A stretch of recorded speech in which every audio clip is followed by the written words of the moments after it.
Bonsoir, bienvenue dans quelle boule mag. Awa. Et si Kaboué Barabato Zali Kolekana, République démocratique du Congo, pourquoi pas la ville, la province de Kinshasa, Kimia, et continue comme la Mabota Nabino.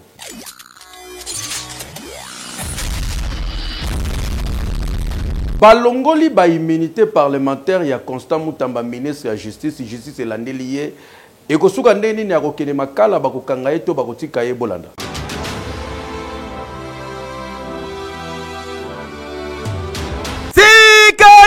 Bisa binoke Elumbi solo nini solo a détournement kaka ndenge ministre d'État en charge de la justice na conférence na Inikid alobaki ayoki solo ya détournement nzokande eye ko rattraper ye bayoki solo ya détournement na kati ya ministère na ye kokamwa ministre ya justice ezolumba solo na affaire ya makambo etali construction ya prison ya ngonde assemblée nationale bachaki commission mobimba po baya koyoka ministre d'État en charge ya justice sur makambo etali présumé à détournement, il y a 39 millions de dollars américains, s'il vous plaît. De bayambaki ministre, bayokiye, et sengeli koyebake, na kati ya commission déjà 21 députés, bavotaki 17 bapesaki, avina bangoke, justice yeba, kozwa makambo yo na maboko. Kasi au cours ya plénière ya lelo, des rapporteurs ya commission, a sali lecture générale, ya rapport, pesimana yango, débat général ekotaka ekoti et sika ba député bayaki ko poser ba question na bango ezalaki bongo suivi na réponse ya président ya commission oyo atalisi ke ezali kolumba solo po déjà mbongo ezali mbongo utaki libanda ezalaki bongo po na koindemniser ba victime ya Kisangani kasi ministre ya justice ayaki kosenga ke eko mabongo ya construction ya prison ba autorisé ye kasi kokamwa ba jemoko esalami wana selon rapport ya président ya commission atalisi ke passation ya marché et respecter loi ya République démocratique du Congo te tangu balandeli na kati nzokande entreprise oyo bapesaki marché wana ezakaka na des agents siège na bango na immeuble CTC bakoma na 4e niveau boye bakuti siège ezalaka te donc ya lisolo koka mwa fe musu sezalike compte ya banque o bafongolaki bongo pour entreprise kasi tango ekomi na tango ya virement bazwi mbongo batinda bongo na compte ya individu koka mwa après avoir koyoka nyonso oyo nde commission etalisi ke bazone d'ombre ezali ebele oyo esengi na ministre d'État akende ko se justifier bongo na maboko ya justice après avoir koyoka nyonso oyo nde ba député balekaka na vote te baleki koka mwa la majorité ba député nde ba voter ke ministre de la justice akende bongo ko répondre yoka communication oyo. Honorable député, chers collègues, à présent moyennant tout ce que nous avons suivi aujourd'hui et la recevabilité du rapport, nous pouvons nous prononcer quant à l'adoption de ce projet de résolution. Qui sont pour? Qui sont contre?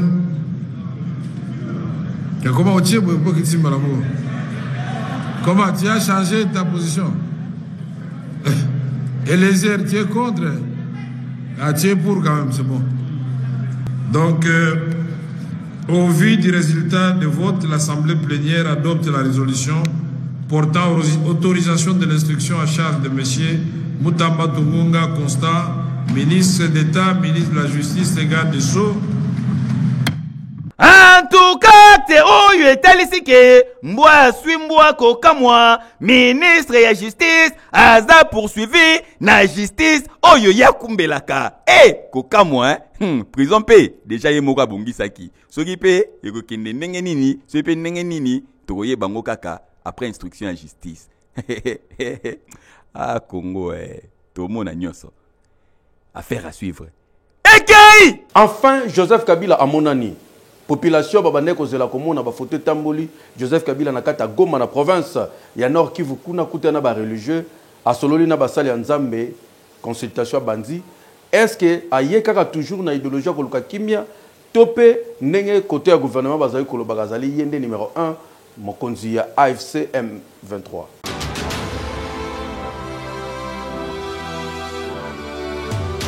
Depuis dimanche oyo anyataki makolo na ye na ville ya Goma na province ya Nord Kivu, lelo nde bafoto ya Joseph Kabila efuite na net. Ye wana na résidence na ye ya Kinyongote na Goma awa na Nord Kivu bacheli kitine ya munene. Batu bomoni bavandi pembeni na ye awa ezali ba chef ya ba confession religieuse. Baye kosala nini na cadre ya ba consultation papa Kabila lobi na koyamba bino to solola makambo etali mboka. Kasi ya kokamo ezali ke makambo basololi makambo babetaki awa jusque là etikali kobima te etikali pe koyebana te. Mais na sorti na bango ba chef ya ba confession religieuse oyo bazalaki awa une dizaine yoka communication basali awa na sorti na bango. L'ancien président de la République nous a appelé pour exprimer son souhait de voir la paix revenir dans cette partie est d'abord et dans l'ensemble de l'étendue nationale de notre pays. Son souhait est que la paix soit restaurée, la cohésion nationale, mais aussi le vivre ensemble. Voilà d'une façon brève ce qu'il nous a dit dans son message. Nous, en tant que religieux, nous, en tant que confesseurs religieuses, nous l'avions dit de jouer le rôle d'arbitre pour que la paix revienne. Parce que pendant 18 ans, il a bâti un travail de titan que l'on ignore. Il a tout fait pour réunifier ce pays. Et ce même talent existe encore à lui pour qu'il s'implique afin que la paix puisse revenir. Après ma consultation na oyo, Joseph Kabila a préparé déjà conférence de presse selon ba chef ya ba confession religieuse oyo yambaki awa ndenge ba révélé. Donc mikolo ezali koya akozala devant presse ya Goma awa pona kosolola kaka makambo etali mboka. Donc dossier etikali à suivre pour Joseph Kabila après tamula ya silence à lobby azongi na kata game. Donc azongi na scène politique. Dossier etikali à suivre. Qui vivra verra. Hey, Keyo! Nicolas Kazadi, après avoir koloba que jouissance puis mongo ya mboka surtout ya ba projet ba kabola yango lokwa lipa netika na batie manteka justice la ndelié ba sengi ba longole ba immunité.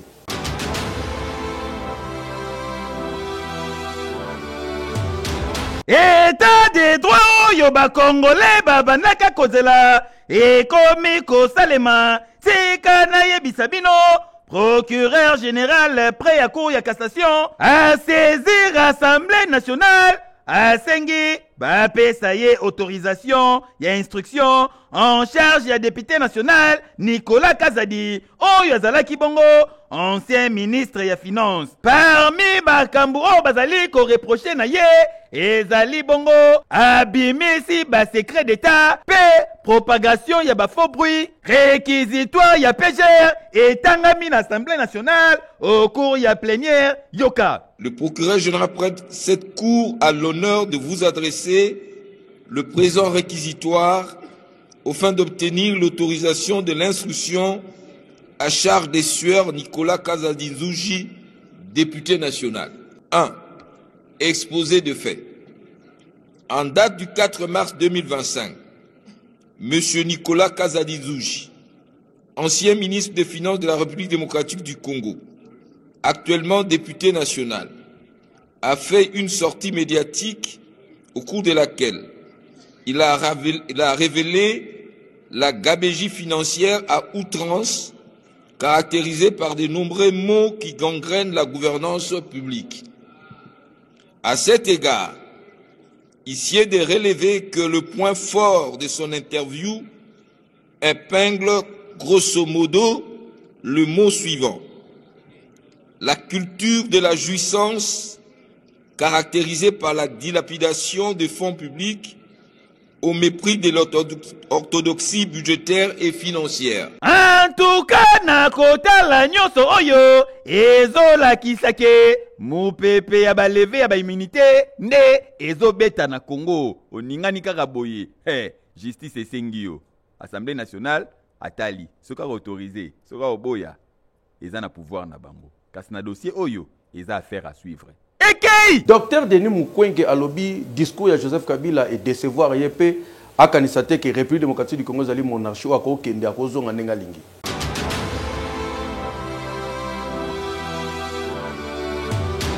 Le prix Nobel de la paix, Dr Mukwege, bon numéro Kazalaki devant, confort na biso ya France 24.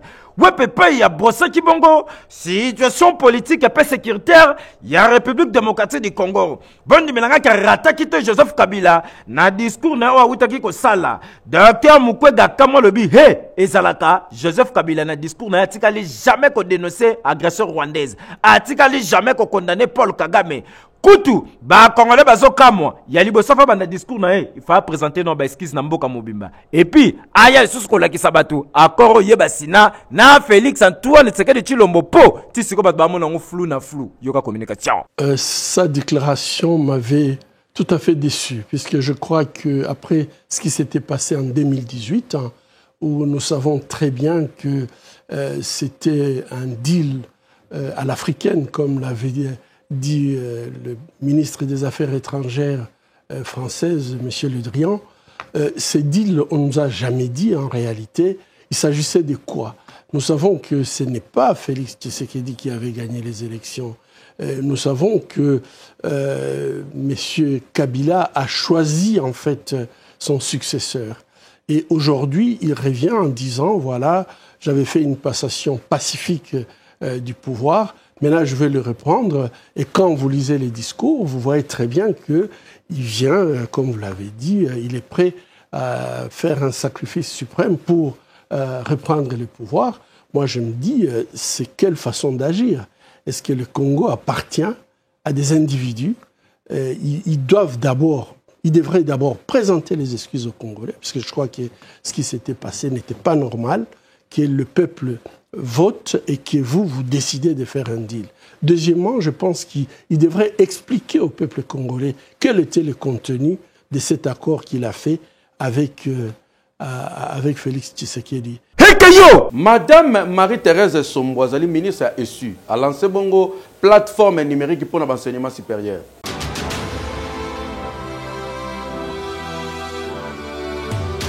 Excellence Docteur Marie-Thérèse Sombo, Wazali bongo ministre ya ESI. Bondi melanga qui est toujours en vision azali kotambola nango ya mokonzi ya mboka Félix Antoine Tshisekedi Tshilombo. Ko luka kotombola bongo système éducatif congolais surtout na niveau d'enseignement supérieur et universitaire. Ndenge mokonzi ya mboka a souhaitaka toujours. Bondi melanga qui est mokolo ya mercredi, ministre ya ESI, professeur Docteur Marie-Thérèse Sombo a lancé ki bongo plateforme d'enseignement ouvert et à distance. Il y a aussi Pélisous qui campagne je suis tech, c'est-à-dire je suis technologie. Oh, il faut favoriser bon apprentissage tout au long. Il y a vie, peine à cadre, il y a formation permanente et continue. Et zali na makambebele peut permettre sous accès na kati ya éducation. Et zali bongo ko réduire massification des étudiants na kati ya auditoire bondi belangai. Bondi melanga ke système oyo et salami bongo a synergie interministérielle ya ko sambate na cadre kaka ya ko luka ko matérialiser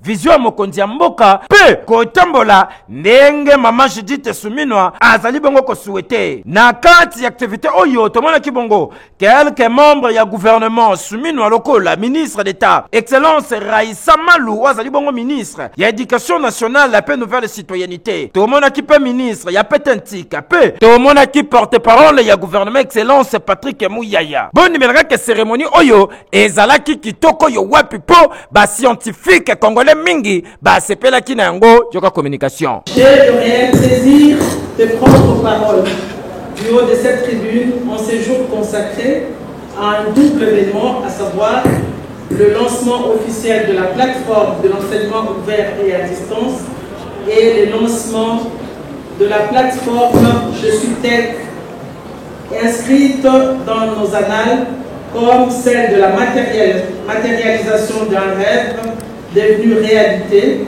et ce, grâce principalement à l'impulsion et à la vision éclairée de son excellence Félix Antoine Tshisekedi Tshilombo. Nyonso oyo excellence professeur docteur Marie-Thérèse Sombo azali kosala bondi melanga ke ezali pona kosunga ba étudiant oyo bazali na bazone nyonso occupé bazwaka cours en ligne. Maman ozo mériter na place oyo po au porter les sous ba changement makambo ya sika na secteur ya éducation surtout côté universitaire po ya ngwalande base na yo ya kosamba te tika ete ba vision noza nango ekende susu musika Hekeyo ACP ezali parti politique oyo ekumba makabongo na sénateur Gentini Ngobila 3 ans d'existence na bango ezalaki na ambiance ya kosakana te neti kaka bozalaki na biso bota la célébration anniversaire ndenge eleki.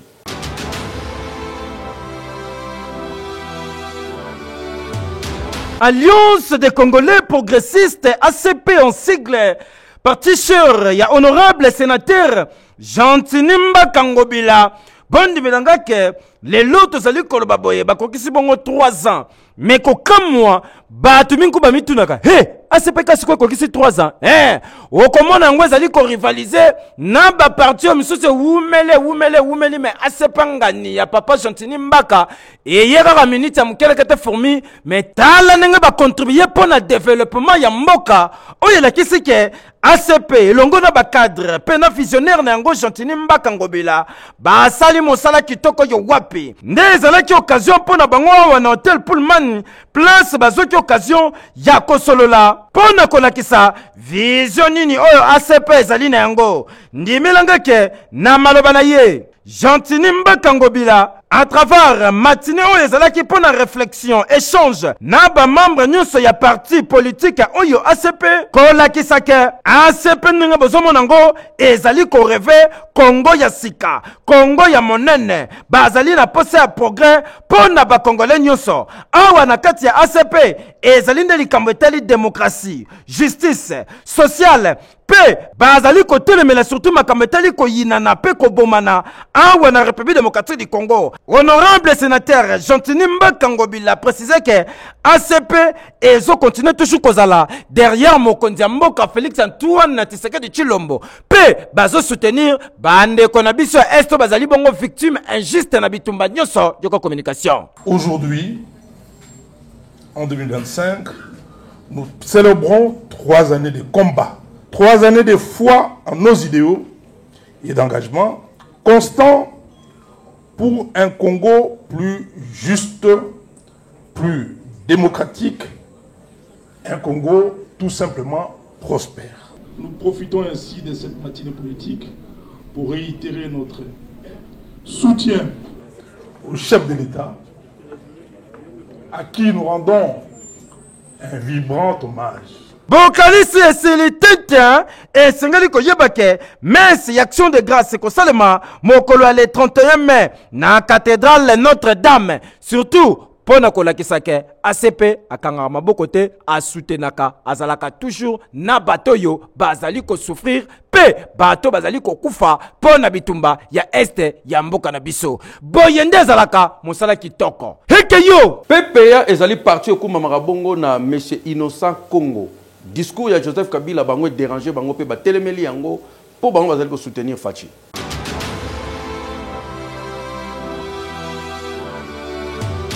Sortie médiatique ya Joseph Kabila Kabange ya le 23 mai dernier éthique parti du peuple pour l'action PPA en sigle va réagir na déclaration commune Oyo etangamaki et pas ya président national le docteur Innocent Congo Oyo atalisi ke Joseph Kabila ifalaka vanda na ekimia po sortie médiatique na yewana eza mama na raté leloyo mboke eza lisusu na besoin ya ba discours ya ndenge wana teme timboke ezalinde na besoin ya ba congolais patriotes Oyo ba ko soutenir mokonzi mboka son excellence Félix Antoine Tshisekedi Tshilombo ko appuyer ba action na ye Oyo ezali na intérêt ya développement ya ba congolais et non koyela ba congolais ba discours ya bongo boyoka président national. Les partis du peuple pour l'action, PPA ainsi, parti des masses, exhorte son excellence, monsieur le président de la République, chef de l'État, à poursuivre la mission de la modernisation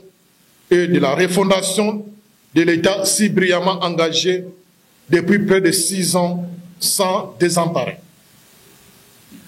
Aux militantes et militants du PPA et l'ensemble du peuple congolais, nous demandons de rester fermement attachés à la personne de son Excellence, M. Félix Antoine Tshisekedi Tshilombo, président de la République et chef de l'État, élu et garant de la nation congolaise, et à se déterminer fermement dans un engagement fidèle et loyal dans l'action salvatrice du gouvernement de la République pour la transformation qualitative en vue du développement de notre pays en toute sérénité. Tala! Parti du peuple pour l'action, PP en sigle, et l'ongona président national, les docteurs innocents au Congo, balaxi sans s'élever na bango ya patriotisme, pe bazo senga na ba congolais nyoso, bas s'aligner derrière Mokonzi Mboka na vision na ye, et surtout bazo apporter soutien total na bango na ba FRDC engagé na front pour na ko défendre intégrité territoriale Congo et Kolonga. Parti du peuple pour l'action, PPA toujours en avant, toujours en action, Boyende Zalaka. Hey, Keyo, oui. Beta winner na 500 fois ya pamba.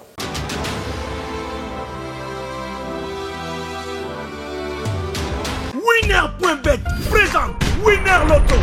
Nini wana boso beta. Winner. Bonsoir à tous. L'air est au tirage Winner Loto de ce jeudi 29 mai 2025.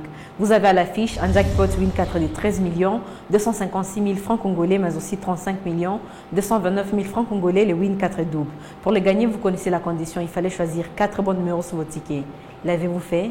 Si oui, nous passons au tirage et bonne chance à tous. Ceci est un tirage qui se déroule sous la vigilance d'un huissier de justice, des officiels Winner Loto, mais aussi d'un public témoin.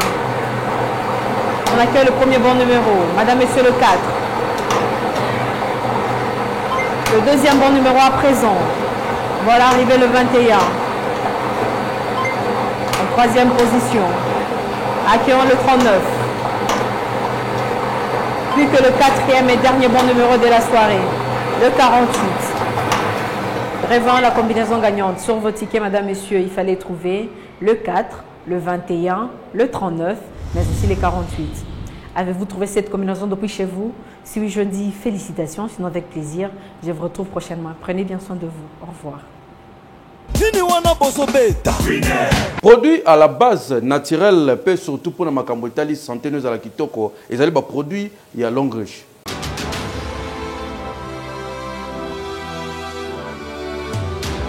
Maman ya Kinshasa, papa ya République démocratique du Congo, peba jeune, et l'autre qui koluka, yango yeye na Kinshasa ya kosambate, Longriche, LD Stock Shop, bondi belagake, awa, fandi sinde soloe, na makambetali, produit nyonso zali bongo à base alimentaire. Oyo, eye ko soigner problème nyonso bozali na yango, surtout pour na makambetali santé na bino.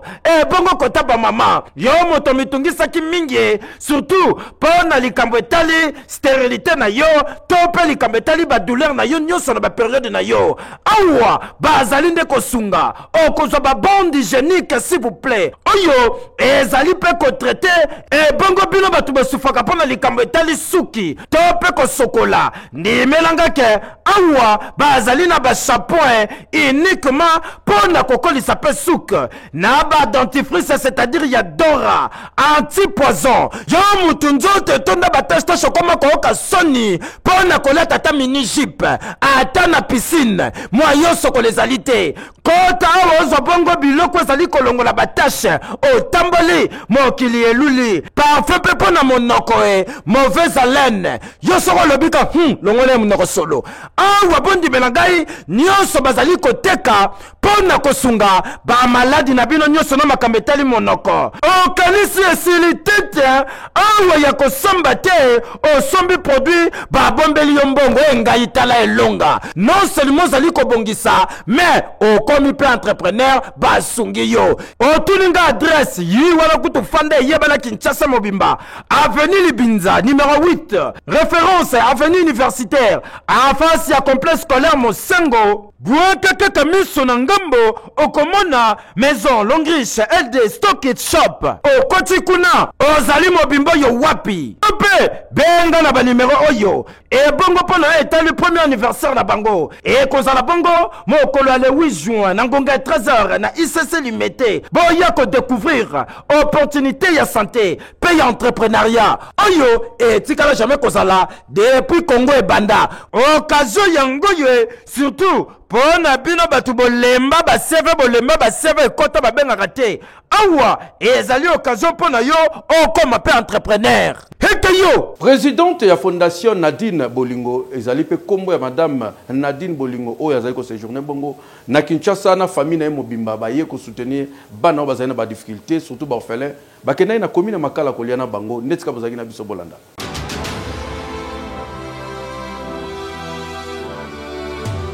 Kosunga pe kosalisa ezalaka doyo nzambe atiaka kati ya bato bondimela ngai ke fondation Bolingo oyo ekumamaka bongo epai ya madame Nadine Bolingo bakitaki bongo wa na komine ya makala na orphelinat source de vie esika bayaki bongo kovisite baorphelin bondimela ngai ke na kokoma na bango babandaki nanu kokutana na responsable basololi kitoko batalisi objectif ya visite na bango sima na yango baye kosolola bana avec impact d'idéologie kaka nde bozali komona lokola mama malamu ayaki maboko pamba te amemelaki bango babalo bilamba loso bajui pe biloko ya ndenge na ndenge une façon ya kosoutenir bango sima na yango ekosala remise symbolique nde bozali komona a remettre enveloppe ya kilo oyo kopermettre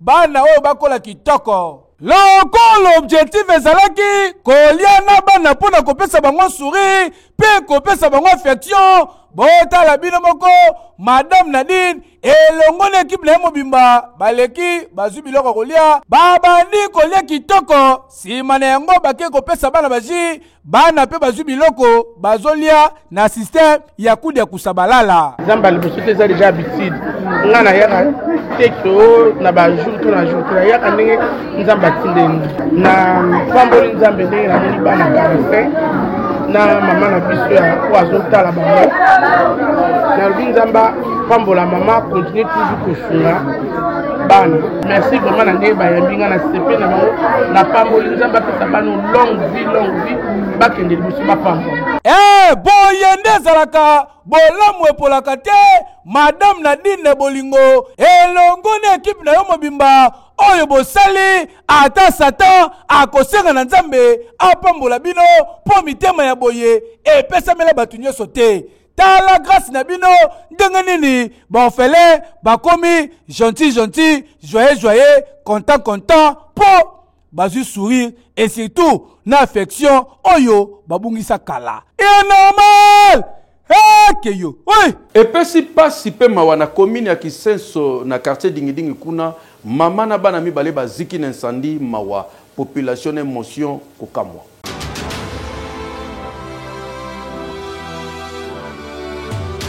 ndenge batu ya lopoto baloba les malheurs ne vient jamais seul. Population ya quartier Dingidingi na commune Kisenso ba assister na suka na drame tisikoyo batu baso continuer ko se poser ba question eza nini ndako yo moni epeli moto incendie ya makasi salami awa kasi origine ya moto etikali koyebana te po tango incendie bandaki kosalema courant ezalaki te quartier mobimba selon ba habitants ya coin oyo mama na bana na 5 baziki somo epesi pasi bana ya quartier lokola batonda bolingo bayaki mbangu ba secourir bango ba memi bango nyonso na mama yemo po bazo ba soins appropriés vu que moto elekaki makasi kasi ya pasi tango bakomi na mama yemo mama na bana mibale bakufi bana misato batikalaki bazozwa pe basoin ya malonga te vu que mbongo na maboko eza te sima ya kotia mama na bana mibale na morgue nde famille na bana quartier bazongi na ndaku awa pona koya kosala matanga kasi mvula oyo ebetaki etiki nde badega kotoyo kaka ndenge bozali komona lopango nyonso mai na ndenge kosakana te place ya kotia lokolo eza te mwaye pe basala matanga awa eza te kaka ndenge ozali komona basukeli libanda bazodiongola lopango na kati kokamwa awa ndenge ozali komona eloko ya korekipere eza te bilamba eziki bakiti batv basani nyonso eziki na moto likolo nango mai eye kobakisama epesi pasi moye te kasi depuis drame oyo esalami bana quartier bazo déploré po ata bourgmestre ya commune ya Kisenso na misu atikali komona na te ndenge moko na badepute baressortissant ya commune ya Kisenso oyo babetaka toloke babimela badepute na Kisenso awo batikali komonana te famille etikali abandonné yoka communication oyo. Vers 5h tolamu toka mama komo crier ndako eziki sika moto ebimela eyebana te ti lelo toyeba susa moto eske ewute ate mama azalaki deya libanda lamba kaonika bilamba sibitima moni moto ya ndako akotaki ebenga bana na kati ya ndako bana oleba bima libanda baba komo ozonga na kati tema moto elekaki makasi nde abina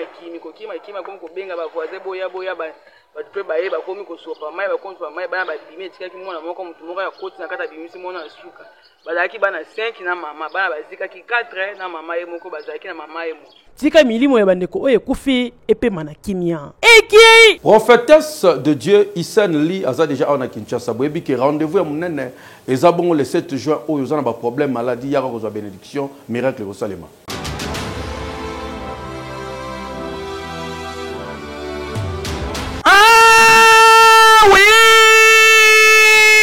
Ngonga ya lobiko na yo yango yo ebelemi na croisade monene oyo kosalema bongo samedi 7 juin 2025 na esplanade ya palais du peuple esika nzambe akose manifeste na nzela ya mowumbu na ye révérende docteur prophétesse Isen Li oyo azali na onction azwaka bongo epai ya mopakolami na nkolo le pasteur Jerokli oyo atambolaki na puissance ya nzambe. Papa mama ndeko ya Kinshasa pe ya Congo tika na yebisa yo ozalaka mvute obaloka yo fini terminé na grande croisade oyo occasion nzambe apesi yo ozwa lobiko na yo elongo na mowumbu na ye Isen Li boya ko expérimenter bongo puissance de la croix de Jésus onction plus miracle authentique et bongo guérison tika na yo po avec les bakomona baba bakoloba batu bakufa bakosekwa et bongo paralytique bakotika chaise roulante bakotambola po nzambe ya Jerokli oyo azali kosala epai ya mowumbu na ye prophète Isen Li azali na rendez-vous en tout cas Kinshasa pe Congo ngonga na yo yango yekoki okota na destiné na yo na grande croisade miracle mokolose moko samedi 7 juin 2025 na esplanade ya palais du peuple boya ko vivre Yesu en live. Révérend docteur prophétesse Isen Li atalisi ke akosambela mpo na Congo pe prière wana ekokotisa République démocratique du Congo na kati ya destin pe histoire ya sika ekobetama mpo na Congo ebongo mpo na animation ekozala bongo asire na ye moko moyembi na nkolo le pasteur Mike Kalambai ekeyo oui.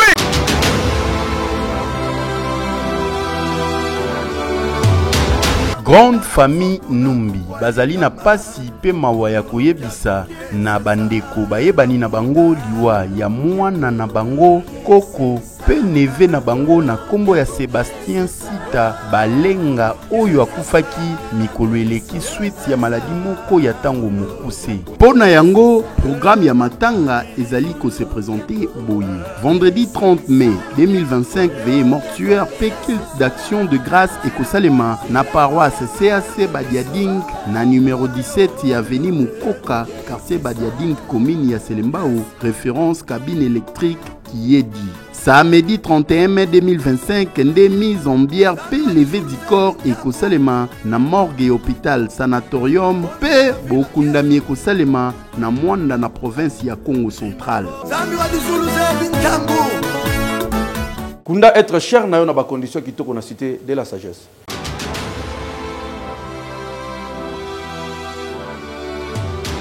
Tena yo regretta outa mikili ya poto, outa soki mboka nini, oyewa na Kinshasa, oyeko kunda ndeko na ona cimetière, après jour bakenda kotala mutu, otala boye libulu ezate. Na place bakunda mutu ebukani. Na cimetière yango moko, na libulu, na cercueil, nyose bunga, mutabonga emona na kasusu te. Lelo tozali koloba boye, pas question grâce ya cimetière de la sagesse ezali bongo cimetière moderne ndenge tolulaka na mikili ya bapaya. Ndenge boye bakundaka batu na États-Unis d'Amérique, na ba Paris, na ba Canada. Ndenge moko pe awa lelo na Kinshasa grâce ya cimetière cité de la sagesse ya kosamba te lokola tozalaka ba bantu, il faut kokunda mutu place ya kimia po après bambula na bambola baya ko retrouver ye. Awa na cité de la sagesse tala ba place ndenge ezali kitoko yo wapi ngaye. Soki bakundi mutu no awa ata Milan soko ye otunya fanda ya biso kaka cité Israël okokoto monye. C'est pas ni kuna na cité Londres oromona epo zuye. Na ba pays nyoso ko linga ezali bongo construction na ba cité awa place bazali kokunda bandeko oyo bazalaki bongo très cher pour na biso. Nyonso ezo salema kitoko tuninga prix yiwa na fanda na mbongo ya muke. Ndeko na yo place ya libela na ba kokolo soki ba ye bali bamona ope place bakunda koko balobi toke na cité de la sagesse kuna baweyi babunga kate adresse na bango ezali place akobunga te bazali bongo na sele bambu okoti oza mobimbo yo wapi ba bureau na bango ezomi bongo na limite résidentiel première na immeuble urbain okoti na premier niveau na appartement 101 okokuta bango tepe benga na ba numéro oyo tena valeur ya baweyi basalaka nango ba jeté et surtout tous ab africains awa na cité de la sagesse tala mabulu tala ba pavé bongo kota ba installation hygiénique kitoko yo wapi oza kimia olobi na kundi mutu nanga place a kimia akopema kitoko ezali bongo numéro 1 ya ba cimetière nyonso awa na République démocratique du Congo bonde ezalaka heke yo Eric Bolisomi tika toyebisa yo joyeux anniversaire na yo, que du bien, que du bonheur balobi lelo ko yinda mabe ezali mokolo anniversaire na yo célébrer yango ndengo lingi parce que Tony Sek Bitompo yenem talobi ke to sala yo cadeau wana, que du bien, que du bonheur balobi ayo ko yinda mabe na Iowa City et kozala somme na États-Unis d'Amérique. Joyeux anniversaire na yo.